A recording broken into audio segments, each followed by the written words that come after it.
Hello, ladies and gentlemen, and welcome to another story time. We're going to read in front of our Christmas tree here, and today's story doesn't have any pictures in it. It's just a story that we listen to and imagine in our minds. So, find your switch. Where's your switch for turning on your imagination and picturing this story as it plays out? And if you want, you could grab some paper and maybe color while we're listening to this story. You could draw what you're hearing happening and make the illustrations, but this is one of my favorite Christmas stories. It's from the Christmas in My Heart books. This is number 2, and it is called The Last Straw by Paula McDonald Palangi. Everyone, unfortunately, was cooped up in the house that typical gray winter afternoon, and as usual, the 4 little McNeils were at it again, teasing each other, squabbling, bickering, always fighting over their toys. At times like this, Ellen was almost ready to believe that her children didn't love each other, even though she knew that wasn't true. All brothers and sisters fight sometimes, of course, but lately her lively little bunch had been particularly horrid to each other, especially Eric and Kelly, who were only a year apart. The 2 of them seemed determined to spend the whole long winter making each other miserable.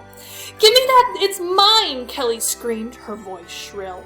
"It is not! I had it first!" Eric answered stubbornly. Ellen sighed as she listened to the latest argument. With Christmas only a month away, the house seemed sadly lacking in Christmas spirit. This was supposed to be the season of sharing and love, of warm feelings and happy hearts. A home needed more than just pretty packages and twinkling lights on a tree to fill the holidays with joy. Ellen had only one idea. Years ago, her grandmother had told her about an old custom that helped people discover the true meaning of Christmas. Perhaps it would work for her family this year. It was certainly worth a try.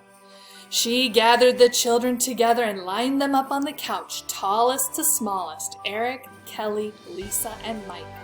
"How would you kids like to start a new Christmas tradition this year?" she asked. "It's like a game, but it can only be played by people who can keep a secret. Can everywhere here do that?" "I can!" shouted Eric. "I can keep a secret better than him!" yelled Kelly. "I can do it!" chimed in Lisa. "Me too! Me too!" squealed little Mike. "I'm big enough!" "Well then, this is how the game works," Ellen explained. "This year we're going to surprise baby Jesus when he comes on Christmas Eve by making him the softest bed in the world. We're going to fill a little crib with straw to make it comfortable, but here's the secret part. The straw we put in will measure the good deeds we've done, but it won't tell anyone who we've done them for." The children looked confused. "But how will Jesus know that it's his bed?" Kelly asked. "He'll know," said Ellen. "He'll recognize it by all the love we put in to make it soft." "But who will we do the good deeds for?" asked Eric, still a little confused. "We'll do them for each other. Once a week, we'll put all of our names in a hat, mine and Daddy's too. Then we'll each pick out a different name, and whosever name we draw, we'll do kind things for that person for a whole week. But you can't tell anyone else whose name you've chosen. We'll each try to do as many favors for our special person as we can without getting caught. And for every good deed we do, we'll put another piece of straw in the crib." "Like being a spy!" squealed Lisa. "But what if I pick someone's name that I don't like?" Kelly frowned. Ellen thought about that for a minute. "Maybe you could use an extra fat piece of straw and think how much faster fat straws will fill up our crib. We'll use the cradle in the attic," she said, "and we can all go to the field behind the school for the straw." Without a single argument, the children bundled into their wool hats and mittens, laughing and tumbling out of the house. The field had been covered with tall grass in summer, but now, dead and dried, the golden stalks looked just like real straw. They carefully selected handfuls and placed them in the large box they'd carried with them. "That's enough," Ellen laughed when the box was almost overflowing. "Remember, it's only a small cradle." So home they went to spread their straw carefully on a large tray Ellen never used. Eric, because he was the eldest, was given the responsibility of climbing into the attic and bringing down the cradle. "We'll pick names as soon as Daddy comes home from dinner," Ellen said, unable to hide a smile at the thought of Mark's pleased reaction to the children's transformed faces and their voices filled now with excited anticipation rather than annoyance. At the supper table that evening, 6 pieces of paper were folded, shuffled, and shaken around in Mark's furry winter hat, and the drawing began. Kelly picked a name first and immediately started to giggle. Lisa reached into the hat next, trying hard to look like a serious spy. Mike couldn't read yet, so Mark whispered the name in his ear. Then Mike quickly ate his little wad of paper so no one would ever learn the identity of his secret person. Eric was the next person to choose, and as he unfolded his scrap of paper, a frown creased his forehead, but he stuffed the name quickly into his pocket and said nothing. Ellen and Mark selected names, and the family was ready to begin. The week that followed was filled with surprises. It seemed the McNeil house had suddenly been invaded by an army of invisible elves. Kelly would walk into her room at bedtime to find her nightgown neatly laid out and her bed turned down. Someone cleaned up the sawdust under the workbench without being asked. The jelly blobs magically disappeared from the kitchen counter after lunch one day while Ellen was out getting the mail. And every morning when Eric was brushing his teeth, someone crept quietly into his room and made the bed. It wasn't made perfectly, but it was made. That particular little elf must have had short arms because he couldn't seem to reach the middle. "Where are my shoes?" Mark asked one morning. No one seemed to know, but suddenly before he left for work, they were back in the closet again, freshly shined. Ellen noticed other changes during the week too. The children weren't teasing or fighting as much. An argument would start and then suddenly stop, right in the middle for no apparent reason. Even Eric and Kelly seemed to be getting along better and bickering less. In fact, there were times when all the children could be seen smiling secret smiles and giggling to themselves. And slowly, one by one, the first straws began to appear in the little crib. Just a few, then a few more each day. By the end of the first week, a little pile had accumulated. Everyone was anxious to pick new names, and this time there was more laughter and merriment than there had been the first time. Except for Eric. Once again he unfolded his scrap of paper, glanced at it, and stuffed it in his pocket without a word. The second week brought more astonishing events, and the little pile of straw in the manger grew higher and softer. There was more laughter, less teasing, and hardly any arguments could be heard around the house. Only Eric had been unusually quiet, and sometimes Ellen would catch him looking a little sad, but the straws in the manger continued to pile up.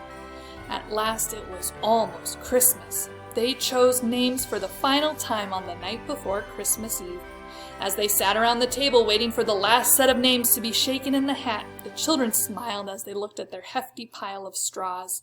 They all knew it was comfortable and soft, but there was one day left, and they could still make it a little deeper, a little softer, and they were going to try.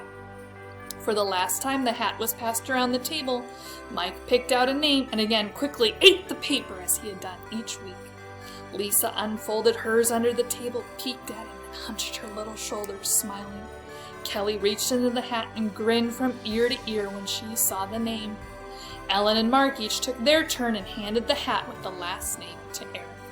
As he unfolded the scrap of paper and glanced at it, his face crumpled and he seemed about to cry. Without a word, he turned and ran from the room. Everyone immediately jumped up from the table, but Ellen stopped them. "No, stay where you are," she said firmly. "I'll go." In his room, Eric was trying to pull on his coat with one hand while he picked up a small suitcase with the other. "I have to leave," he said quietly through his tears. "If I don't, I'll spoil Christmas." "But why? And where are you going?" "I can sleep in my snow fort for a couple days. I'll come home right after Christmas, I promise." Ellen started to say something about freezing and snow and no mittens or boots, but Mark, who had come up behind her, gently laid his hand on her arm and shook his head. The front door closed, and together they watched from the window as the little figure with the sadly slumped shoulders trudged across the street and sat down on a snowbank near the corner. It was dark outside and cold, and a few flurries drifted down on the small boy and his suitcase. "Give him a few minutes alone," said Mark quietly. "I think he needs that, and you can talk to him." The huddled figure was already dusted with white when Ellen walked across the street and sat down beside him on the snowbank. "What is it, Eric? You've been so good these last few weeks, but I know something's been bothering you since we first started the crib. Can you tell me, honey?" "Aw, Mom, don't you see?" he sniffed.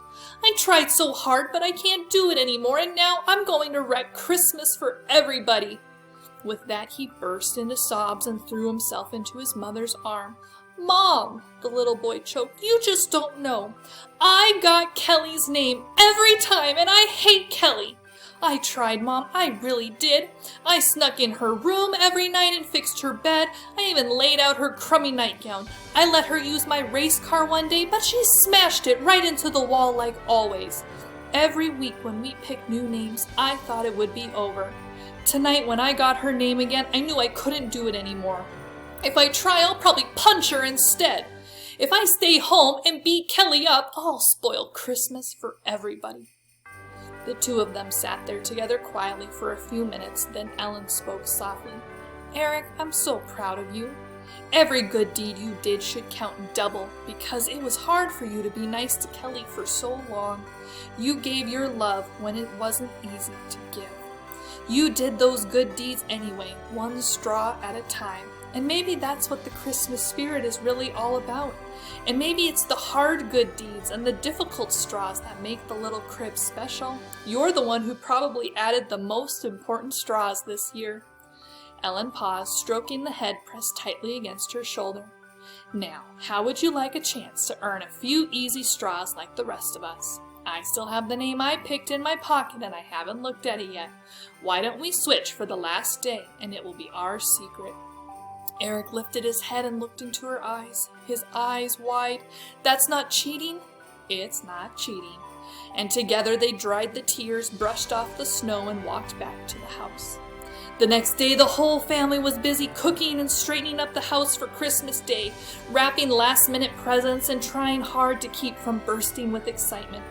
But even with all the activity and eagerness, a flurry of new straws piled up in the crib, and by nightfall the little manger was almost overflowing. At different times while passing by, each member of the family, big and small, would pause and look at the wondrous pile for a moment, then smile before going on. But who could really know? One more straw still might make a difference.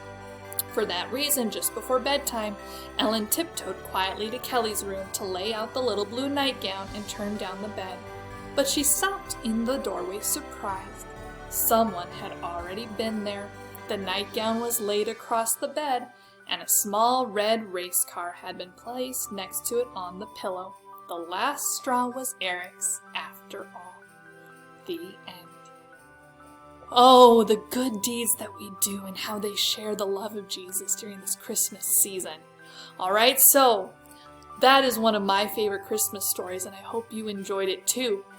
In a few days, we're going to have another story called The Giving Manger, which also talks about the ways that we are able to share the love of Jesus during this Christmas season. And have you done our craft yet? Our craft where we make a little manger and we fill it with straw? Who knows, maybe you want to practice seeing what ways can I show love through maybe doing some secret, special, nice things for people in my family or at school or friends. And by doing those and sharing the love of Jesus, we put those little pieces of straw into our craft manger, and we're able to prepare for Jesus coming.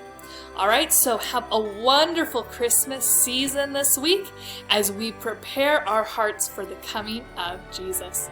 All right, Zeus. He's sleeping down here. That story put him to sleep. All right, we will see you next time.